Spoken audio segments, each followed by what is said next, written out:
My name's Daniel, currently instruction engineer at Formation. Before I came here, I spent nearly 20 years as a software engineer and engineering manager, most of that time at Microsoft and Facebook. In that time, I interviewed thousands of engineers and even helped design the evaluation frameworks for those interviews.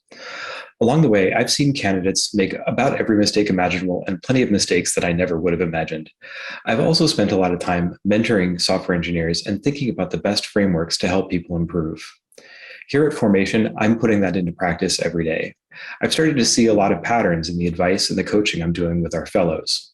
Sophie and I have been molding this into a simple framework to help fellows think about how to attack technical problems. We call this the engineering method because this framework isn't just the right way to approach an interview. It can be applied to any challenging problem. It will seem simple, but my experience has shown me that mistakes are often the result of skipping basic steps. At Formation, we apply this in every session we run, and it's already helped our fellows become software engineers at Airbnb, Lyft, Google, and many others. I hope this can help you too. This is the first time we're sharing this publicly outside of Formation, and I'd love to hear your feedback if it helps. Feel free to comment below and let me know what you think. I'll do my best to respond.